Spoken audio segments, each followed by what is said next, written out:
Fala galera, sejam todos bem-vindos ao podcast Papo de Redação, o podcast da Folha de Boa Vista que trata das principais notícias do dia e também de vez em quando a gente traz uma entrevista aqui falando de algum tema pertinente do nosso dia a dia. E eu quero que você participe conosco enviando o seu comentário pela seção de comentários do canal da Folha no YouTube e também no nosso zap, o 999715300, 999715300. A gente está aberto aqui a sugestões, a críticas, né, e também sugestões, seja qual for o comentário, né? Sugestão de matérias e de temas para a gente poder abordar aqui no podcast Papo de Redação e no nosso grupo Folha de Comunicação. Eu sou o Lucas Luquezzi, apresentador, e eu quero hoje contextualizar uma história, né? Há 10 anos o Brasil ele viveu uma cena que há muito não se via nas ruas do Brasil. Protestos, né? Enquanto que muito se falava que o Brasil era um país que estava frio, né, em relação a se indignar quanto a algumas coisas como a corrupção, né? Naquela época, eu lembro muito bem que a Prefeitura de São Paulo tinha anunciado um reajuste de 20 centavos na passagem de ônibus. E isso desencadeou em protestos ali pela cidade. E só que o que acontece? Não foi só sobre 20 centavos, né? Outras pautas começaram a vir nessas manifestações de rua, né? Outras pautas como corrupção, principalmente, a principal pauta foi anticorrupção e começou a chamar a atenção da mídia, né? da classe política. Vivia uma época aí de Copa das Confederações, né? Um ano aí antes da Copa do Mundo, o pessoal começou a se indignar com os gastos excessivos com estádios para a Copa do Mundo, né? E aqui em Roraima, os manifestantes eles se concentraram de 18 a 22 de junho. Hoje, 23 de junho de 2023, né? A gente relembra esse contexto aí de 10 anos de protestos e manifestações de rua de 2013. E eu estou aqui com o Shaolin Gomes, que foi um dos organizadores desses manifestos aqui em Roraima. Seja bem-vindo, Shaolin, ao nosso podcast Papo de Redação.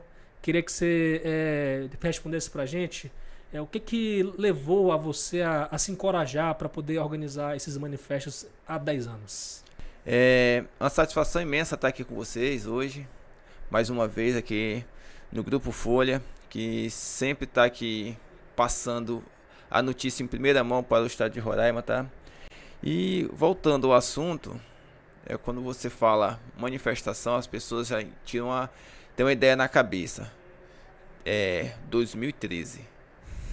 Entendeu? 2013 foi o ápice das manifestações aqui, não só aqui em Roraima, mas no Brasil todo. O Brasil parou, o Brasil mostrou para o mundo e para os políticos do Brasil que nós temos força, nós cidadãos temos forças. Então, também foi o top do top das manifestações no Brasil. E também assim já encadeou, também encorajamos outros países também, como na América do Sul, que tivemos manifestações na Venezuela, na Argentina, no Chile, no Peru, entendeu? Tivemos várias manifestações consequentemente depois da nossa aqui no Brasil. Exato. Shaolin, o que você fazia na época, né? Só para deixar contextualizado, né? Você era estudante, o que você fazia naquela época que te levou para as ruas? Olha, muitas vezes as pessoas pensam assim, olha, quem tá lá na rua, eu vi muito isso.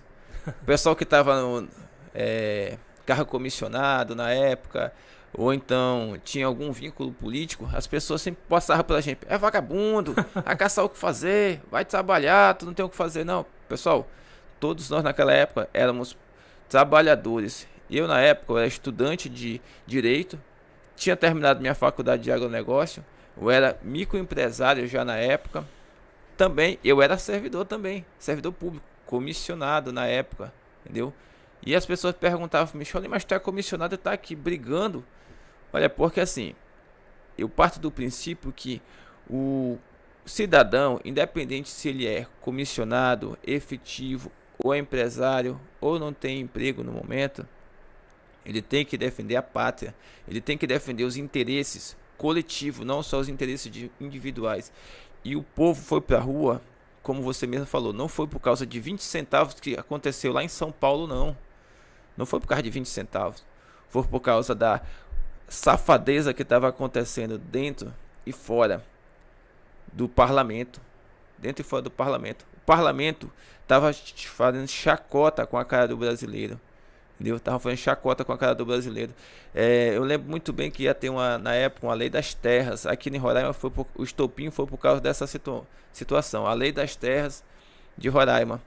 Que depois dessas nossas manifestações encadeou um ciclo de prisões que teve aí, porque Sim. foram muitas. A Polícia Federal abriu inquérito para investigação e prendeu gente pra caramba aí, tá? Gente grande, né? Gente grande, prendeu gente aqui em Roraima e gente em Brasília e alguns Mato Grosso, Rondônia e outros estados aqui prendeu, porque todas essas pessoas estavam interligadas aqui para poder tomar as terras dos pequenos. E nessa época alguns pequenos agricultores, alguns pequenos empresários, eles me questionaram: poxa, Aulinho, tu é uma pessoa que na época eu fazia parte de alguns movimentos estudantis, não da URGS, mas de outros. Uhum. Dentro da faculdade e tudo, a gente sempre discutia política, mas ninguém se manifestava. Então teve um dia que eu fiquei assim: quer saber de uma coisa? Vamos aproveitar esse gancho da Nacional, vamos nos manifestar. E a gente começou a mandar mensagem para um, para outro, mais para um, para outro, e vamos se reunir. E a gente foi meio assim, com medo. Pô, eu vou arriscar, vamos fazer a manifestação. A primeira manifestação que a gente fez deu uma média de 5.000 pessoas.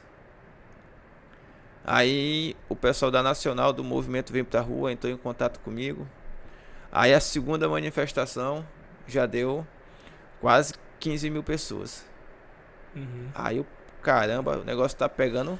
Mas esses números eram números que vocês levantavam? Como é que era? Não, A polícia eram números oficiais da polícia. Uhum. É tanto que naquela época eu dizia pra vocês uma coisa: vida de manifestante não é fácil não, mas é gratificante. Porque, pelo menos pra mim, foi gratificante, porque eu tenho hoje o que contar pra minha filha. Eu tenho hoje dizer assim: minha filha, hoje o estado de Roraima, eu tenho participação na história do estado de Roraima, porque isso aconteceu porque eu lutei. Falando um pouco que você falou aí em relação a servidor comissionado que você era na época, né? Pelo que você me falou. Uhum. Não teve... Como é que foi assim? Você chegou a ser perseguido por conta disso? Rapaz, é assim, eu sou meio... O pessoal fala que eu sou meio louco nesse sentido. Eu, tipo assim, na época eu era comissionado da prefeitura, acho que tinha 6 meses que tinha entrado no trabalho da prefeitura. E no dia, a primeira vez que eu fui me manifestar, que comecei a organizar, chegaram em mim e falaram: olha, na época era o Iradilson, o candidato, o prefeito: olha, a gente não quer que você você participe, você se envolva nessas situações. E eu falei: olha, é o seguinte, meu trabalho é de 8 às 2 aqui, que era só um horário na época, é de 8 às 2. Então é de 7h30 a 1h30 que diga. De 7h30 a 1h30. Tava livre então, né?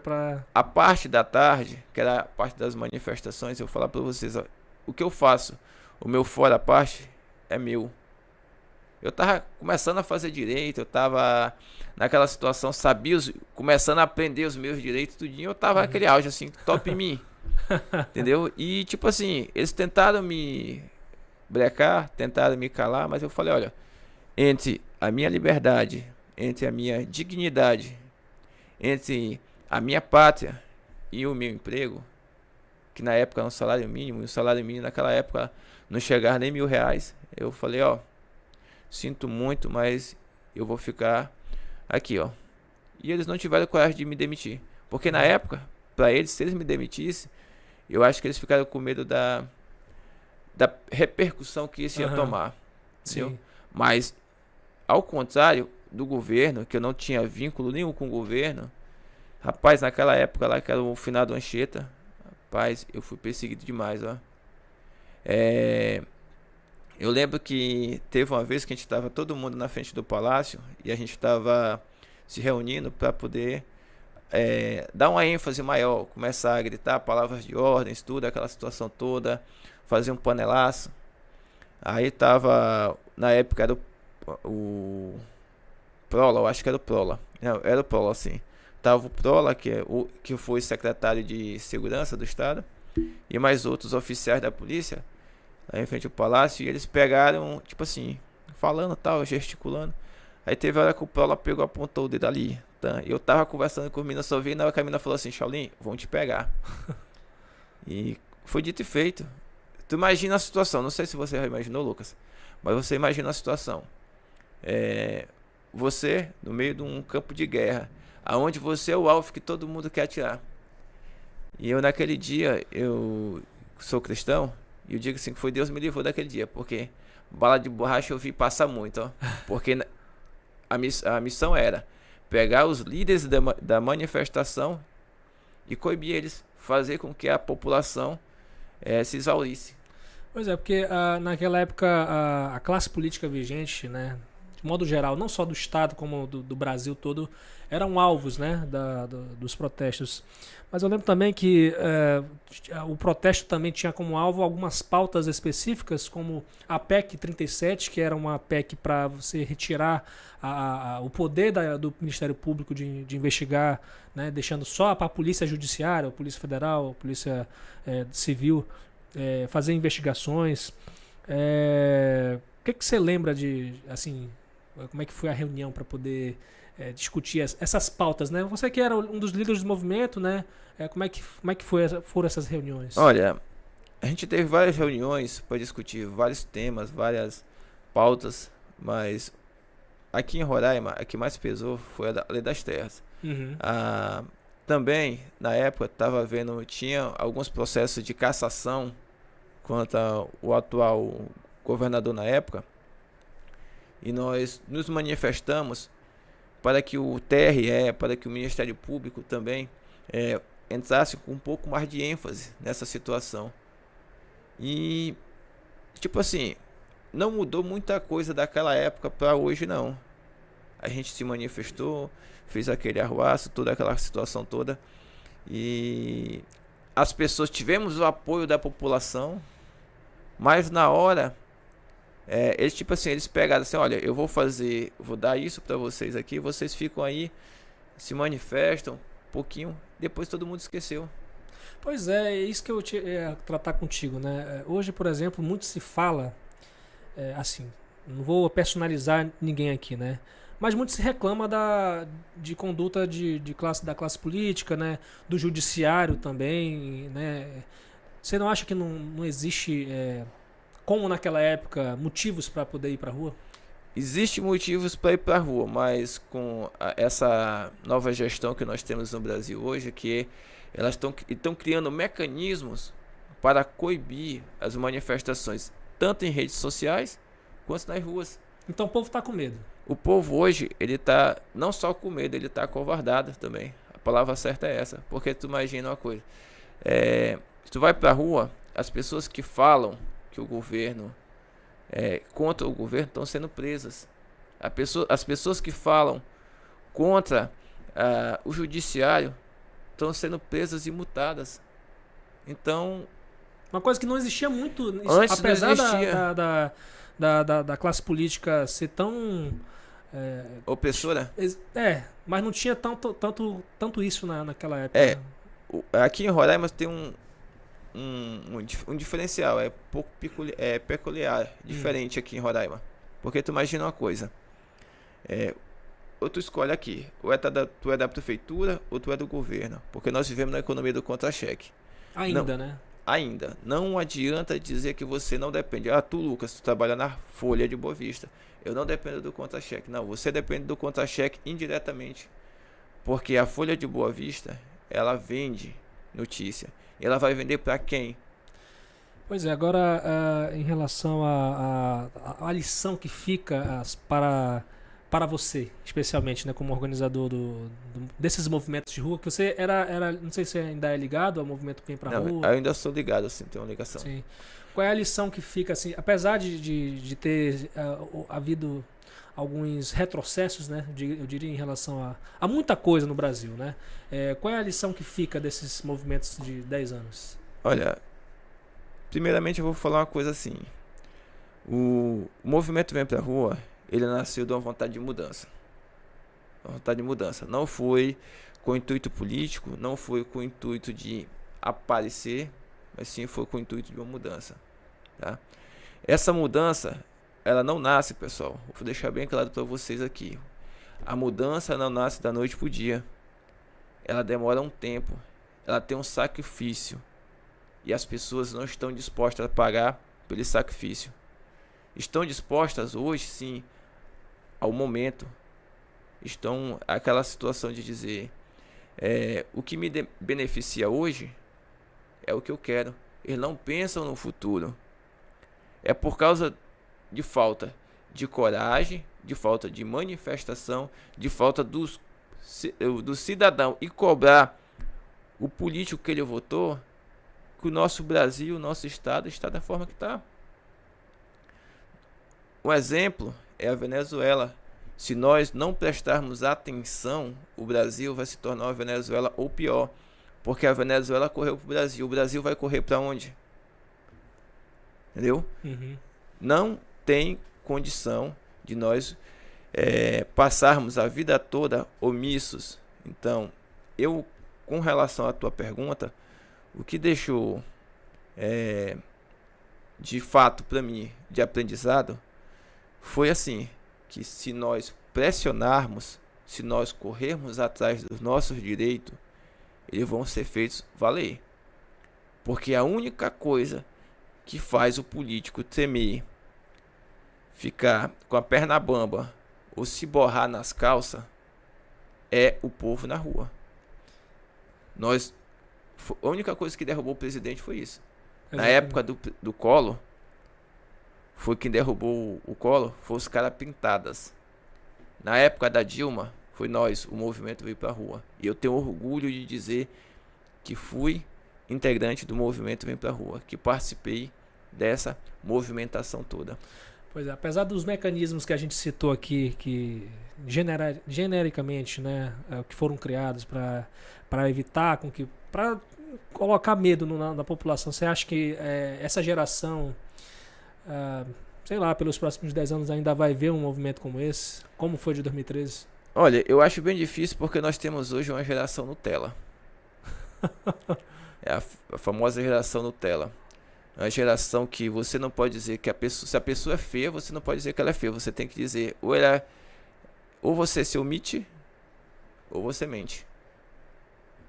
É mais fácil você, por ouvido das pessoas hoje em dia, essa nova geração, é mais fácil você ouvir mentiras do que você ouvir a verdade. Então, eu acho muito, muito difícil essa nova geração fazer alguma coisa. Tá bom? Pois é, Shaulinho. Obrigado aí pela sua participação. Foi muito bom a gente relembrar um pouco aqui do que aconteceu há 10 anos, né? Ter um pouco ver uma análise do presente também, né? E quem sabe do futuro, né? Agradeço aí pela sua participação aqui. Obrigado, Lucas. Obrigado ao Grupo Folha pelo convite. E olha, pessoal, continuem lutando, porque o Brasil, ele vale a pena lutar pelo Brasil. O Brasil não é simplesmente um país, é uma nação de pessoas de bem. Então, pelo futuro dos seus filhos, pelo futuro dos meus filhos, não abra mão da democracia. Olha, pessoal, o governo federal anunciou o programa Minha Casa Minha Vida Rural. E aí você me pergunta, quantas casas esse programa vai destinar aqui para Roraima? Vou perguntar isso para o Vinícius Gonçalves, que está aqui comigo, fez a matéria e vai falar para a gente quantas casas, Vinícius. Pois é, Lucas. Ao todo serão 927 casas, unidades habitacionais, como o governo fala oficialmente, né, de forma oficial, sim, para Roraima. As portarias foram publicadas hoje, são 3 portarias que delimitam aí as regras do programa. As portarias foram publicadas hoje no Diário Oficial da União pelo Ministério das Cidades.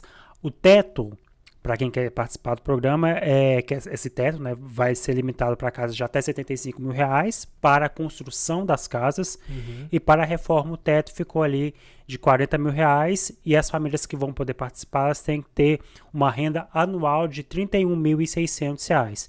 Esse subsídio, né, que o governo vai conceder para essas famílias, ele vai ser usado para cobrir vários custos, como execução das obras, né, mão de obra, melhoria para aquelas casas que vão ser reformadas, e aí esses projetos serão submetidos ao longo deste ano. Lembrando que 927 casas para 2023.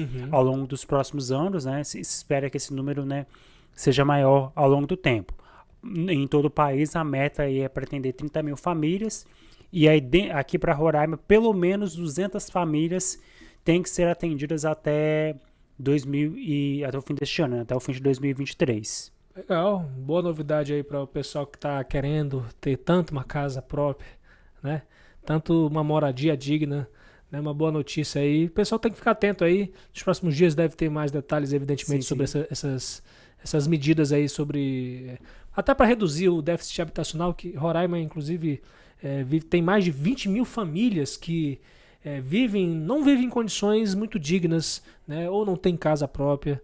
Então é uma medida que vem reforçar isso. É uma continuação, Lucas, de uma série de ações. Aí o governo federal, na semana passada, já tinha anunciado ali o Minha Casa Minha Vida para habitações urbanas, né? Isso. Para zonas urbanas, a previsão de pouco mais de 1.000 casas sejam construídas até o fim deste ano. Então já são aí pelo menos 2.000 a meta de que 2.000 famílias sejam atendidas até o fim deste ano, com a construção de casas tanto na zona urbana da cidade, Boa Vista principalmente, quanto nas zonas rurais, tanto de Boa Vista quanto dos municípios do interior. É a ver, né, como que esse processo vai se desenrolar, né, ao longo dos próximos meses, e essas famílias vão ser de fato atendidas até o fim desse ano, né? Essa meta vai ser cumprida aí pelo governo federal para o estado. Tá certo, Vinícius. Obrigado aí pela participação. Excelente final de semana para você e até segunda-feira. Eu que agradeço. Até a próxima. Olha, pessoal, hoje é sexta-feira, dia 23 de junho. Então, sextou, né, José Magno? Tá aqui comigo.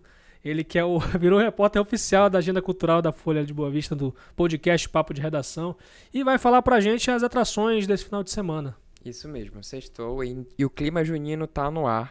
Não tem como falar de agenda cultural sem falar do Boa Vista Junino. Com certeza. Que segue aí até domingo com muitas apresentações de atrações musicais locais e as quadrilhas juninas, que também estão tendo muito destaque aí. A galera tá se divertindo, tá tirando um tempo pra ir lá prestigiar, cada um com sua torcida. Com certeza. Então vamos lá. Nas atrações musicais, a gente vai ter Gabriel Carneiro e Banda, que é o Silva e os Parentes, a sanfoneira Anne Luiz. A gente já, inclusive, falou sobre ela recentemente. Ela premiada, né, premiada nacionalmente, então eu acho que, assim, vale a pena conhecer o trabalho dela. Ela se apresenta às 21 também no Boa Vista Junino.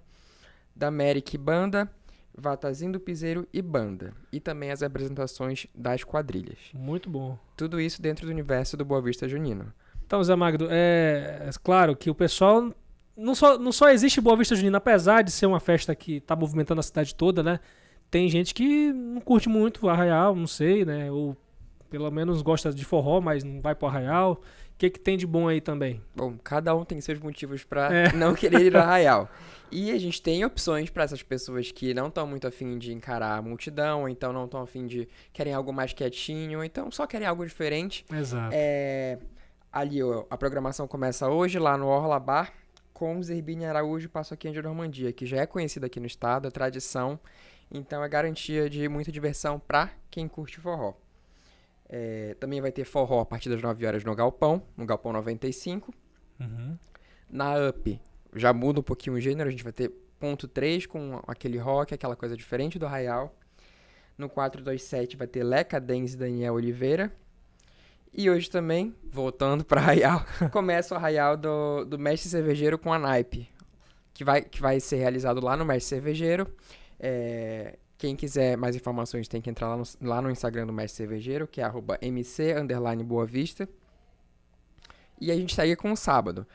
Assim como no Arraial, a gente acabou de falar, a Anne Luiz Sanfoneira vai tocar também no Arraial da Casa Catitu, a partir das 18 horas. Isso no sábado, né? Isso no sábado, já no sábado. Quem quiser mais informações sobre essa programação, acessa lá nossa agenda cultural no folhabv.com.br. o Podcast Coffee Pub. Esse aqui é bem diferente. Vai realizar uma oficina de bordados nesse sábado também, a partir das 16 horas. É um evento com vagas limitadas, então é necessário fazer inscrição. Quem tiver interesse também, mais informações lá na nossa agenda cultural. E o Bom Café vai ter mais uma edição da Vibezinha do Bom. A gente falou na semana passada sobre esse evento, que é um evento semanal. Semana passada foi um sucesso e essa semana eles esperam que o sucesso seja o mesmo. O que tem tanto de vibezinha aí? Pois é, essa era uma dúvida que muita gente teve e para solucionar essa dúvida a gente entrevistou o Dani Pink, quem organiza o evento. E aí ele fala que é um evento que procura valorizar essa galera mais independente, artistas locais que cantam reggae, MPB, pop rock e o rap acústico daqui da cidade. Ele contou pra gente que quer criar um espaço para que essa galera seja prestigiada e quem curte o gênero tenha um local legal para curtir a sua música. Com certeza, é muito bom. E aí, mais informações também na nossa agenda cultural. E o restante da programação, que tem muita coisa boa ainda, basta conferir a matéria lá no nosso site. folhabv.com.br. E antes de você sair aqui, eu acho que a gente esqueceu de falar uma programação que é a programação das festas juninas. Claro que é muita informação, né? Sim, mas aqui eu tenho aqui, José Magno, e vou ler para você que está ouvindo a gente, você está assistindo a gente no canal da Folha no YouTube. Na Arena Junina, no Arraial Boa Vista Junina, a gente vai ter a partir das 7 da noite Guerreiros de Jorge, do Grupo Emergente. Às 8 da noite, Macedão, a quadrilha Macedão aí do Grupo de Acesso. Às 9 da noite, Namoro Caipira, do Grupo de Acesso. Às 10 da noite, Coração de Estudante, do Grupo Especial. Às 11 da noite, Coração Caipira, do Grupo Especial. E também do Grupo Especial, fechando a noite, à meia-noite, né? Virando o dia aí pro sábado, Furacão Caipira. Essas são as nossas atrações. Rapaz, o que não falta é programação para esse fim de semana, contando com a Real também, né? Não dá para dizer que Boa Vista é uma cidade sem nada para fazer. Hoje não é, pelo menos. Mas é isso, Lucas. Muito obrigado. Eu que agradeço, Zé Magno. Bom final de semana para você, viu? Pra você também. É isso aí, minha gente. Muito obrigado pela companhia de todos. Agradecer aí mais uma vez a sua audiência, a sua companhia, a sua participação. De vez em quando a gente tem um comentário aí na seção de comentários do YouTube, do nosso Zap também, o 999715300, e desde já incentivar você a participar conosco, enviar a sua mensagem, o seu comentário, a sua sugestão de matéria ou de assunto para a gente poder abordar aqui. Entrevista também, como foi hoje, né, sobre os 10 anos das manifestações de 2013. Muito obrigado pela companhia e também um agradecimento à edição de Fabiano Lopes, o apoio técnico de Riover Herrera, John Hudson e também o Aduan Figueiredo. Eu sou o Lucas Luquezzi na apresentação e também na produção. Até segunda-feira, moçada. Papo de Redação tá de volta.